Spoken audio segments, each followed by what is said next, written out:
So last time we talk about what's it called? Talk about this James Harden in L.A. So he didn't play tonight. They win tonight? Nope. Oh, lost in overtime. To the Lakers? Yeah. I say, y'all see any of that? Or After the Warriors game ended, it was about 5 minutes left in the fourth. So I kind of catch most of that while I was setting up. Setting up for this. So they were good. They look good. I mean, that's the thing that probably is the most interesting part of this is Russ has been playing really well. This was their fourth game. 4 games in, like, Russ played really well in general. He played pretty well tonight, too. He got 24 tonight. Real Russell Westbrook game. Like, he averaging like 11, 7, and 7 going into the night, just kind of staying. So that's the lowest. I think it's his lowest usage rate, 17% usage rate. He's below league average usage rate, which is kind of a wild thing to think about with Russ. But he's kind of doing this thing, his 3-ball been falling. But I do want to. I don't know what happens because he probably, with Harden coming in, if he starts still, it just gets a little weird. Bruh. And how do you tell him to come off the bench when he finally accepted the role that niggas been needing him to accept? I guess. I'm a Westbrook fan now. That's what I'm saying. Know. He really won me over. Nah, I can't. You can't. what are they going right now? Russ PG Kawhi or Russ? Russ PG. Let's check to that. Russ PG Kawhi is the start, and he played 44 minutes. He's still crazy. Oh, no, he's on. That's the thing. It's crazy thing. I think I said it yesterday, but they're going to be relying on the old dudes because they're the ones that are reliable. Actually, it's happening simultaneously. We need it just after talking about Amen and Asar. Just Russell Westbrook just playing this role. They playing this role that didn't really. I don't know how much it even existed. Kind of because for where we were at. Like he's a transition. He's part of the transition, I guess. For like, I feel like Amen and Asar, and even going back to Lonzo. There's so much of this kind of diet Jason Kidd or like kind of in their games, but like Russell's kind of in the middle there. Like Russell's in the middle of like being drafted in 08, and just crazy to get to the end of his career to see him kind of in this role of like, oh yeah, if you had came in 98, 99, like 98, 99, maybe you would have they would have geared you towards trying to make you like Jason Kidd, trying to make you like this guy who's we're valuing you, nobody's looking for. I guess that's the thing about Russell and Curry and Harden's era, like.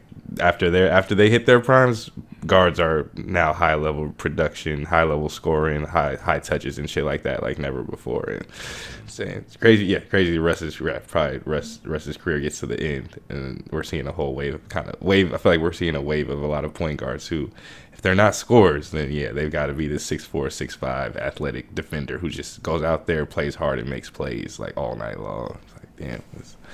Another interesting for them, because I think the funny thing about the Westbrook thing is that it seemed like it first unlocked. That's why I'm somewhat hopeful. Is it seemed to unlock with when Harden and Westbrook played together in Houston. They stopped playing Capella. They stopped starting Capella. Yeah, that's where it seemed to kind of really open up. That like clicked in his head what he can be out there in a space like that.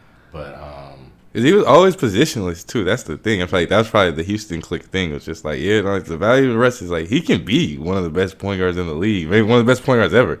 It's like, this dude doesn't really need a position when he's out there though. It's like probably the first time you really see that is somebody actually NBA evolving to that place, and Houston being that type of team that's just like, we're gonna go full small, and he's gonna be probably our best rebounder on the court, if not the second best rebounder on the court. And what we can do with pace and space when your roster's like when the lineups like that is a lot more. But my bad. But, no, you're good. That's the one thing with Harden coming in is just how it's gonna affect Russ. The Paul George kind of been hooping, and kind of like just probably one of the first times Paul George was like, oh man, do I want to take the ball out of his hands actually now? Because I think 35 tonight. Podcast Pete.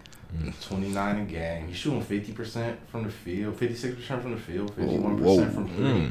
And this is 4 games, but still 6 free throw attempts and 93 from the line.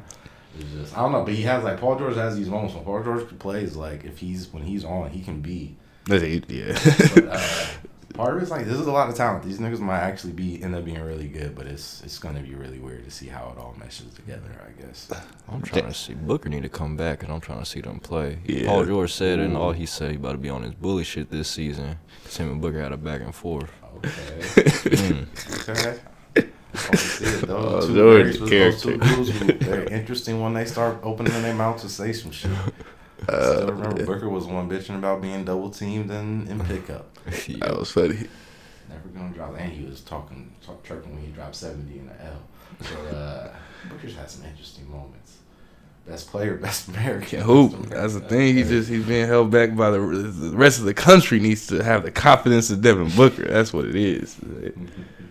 Now I just say back to the rest thing. Just I guess hear you explain it. Even just like I guess it's the ironic. This all comes back around to just James Harden is going to be the sixth man and Russell Westbrook is going to be the starter, and they're going to have two wings that probably they work better next to. Than ironically, they like the one wing Kevin Durant, the generational talent. Was just like into their careers we get to this point, and Russ comes back to Russ is still the starting point guard. Like kind of just finally crash landed into this place just in time, and Harden's going to stumble over, and you figure after all this time we've watched him since Harden's left OKC, he is a lead ball handler, and he can do it in a bunch, and he's shown us a bunch of different ways he can do that too.